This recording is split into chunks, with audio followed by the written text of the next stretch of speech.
I've been working in the space of applying artificial intelligence in healthcare and in biology. And the reason that I do that is because I think that's the greatest opportunity that these technologies have to provide tangible human benefit in the near term. I don't think that we can provide humane healthcare to the global population, or that we can keep up with the rate of change in our environment, the rate of evolution in pathogens, without AI. We need AI if we're going to realize personalized medicine, if we're going to have the capability to provide care for people. Healthcare workers are suffering and they're inundated. Even before COVID, they were inundated. And we need to use AI as care multipliers, and we need to find ways of understanding our biology in a whole new way. And I started my academic career in physics, and the wonderful thing about physics, the things that you get excited about, is that I'm going to predict what's going to happen next. And physicists get really excited about that. And in physics, there are tidy, closed-form solutions to predicting what happens next under some assumptions about frictionless this and massless that, that really help you. But then you get to chemistry and it's a little bit messier. Okay, quantum mechanics is supposed to be the right answer, but you can't solve it for any real molecule that you care about. And then biology, forget about it. I'm from New Jersey, I can say that. You can't address these problems with the statistical methods and the scientific techniques that we've had. We have not been able to discover theories of biology that I find satisfying. And I think that artificial intelligence is, particularly the generative AI piece, is going to be critical to how we approach these problems. And I'm going to describe the way in which I think that that's possible, and I hope that it doesn't freak you out.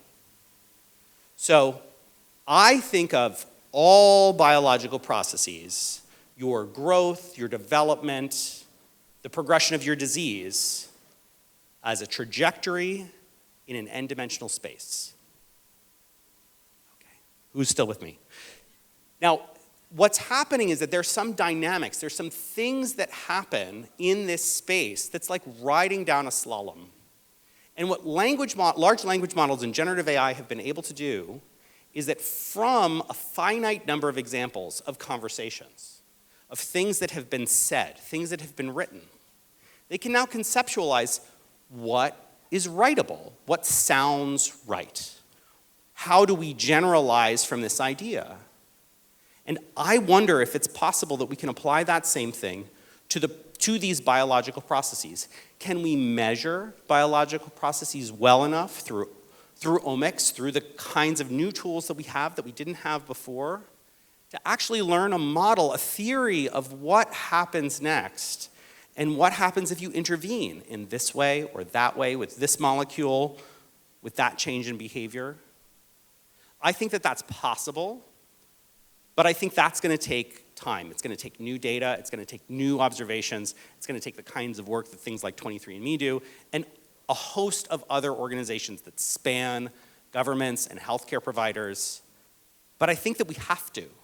I think that there's an obligation to say, how do we use this technology in the best way possible, and how do we know what happens next with our biology, with our environment, with this bum knee that I have? And that, I think, is one of the things that we owe ourselves to explore, and I think fundamentally is going to change what's possible. And my hope is that the recent work that we've seen in terms of, for example, Google DeepMind being able to use artificial neural networks to solve protein folding, if that's not putting too much of a period on it, that changes what's possible. And I think that the generative AI revolution is going to add a whole new layer in terms of what's possible in terms of drug discovery, in terms of protein design, in terms of understanding how we interact with our environment, how we mitigate climate change, how we adapt to climate change. We have to try. It would be insane to look at this kind of technology, this kind of opportunity, and say, well, I'm too scared. So please try. Thank you. Wonderful.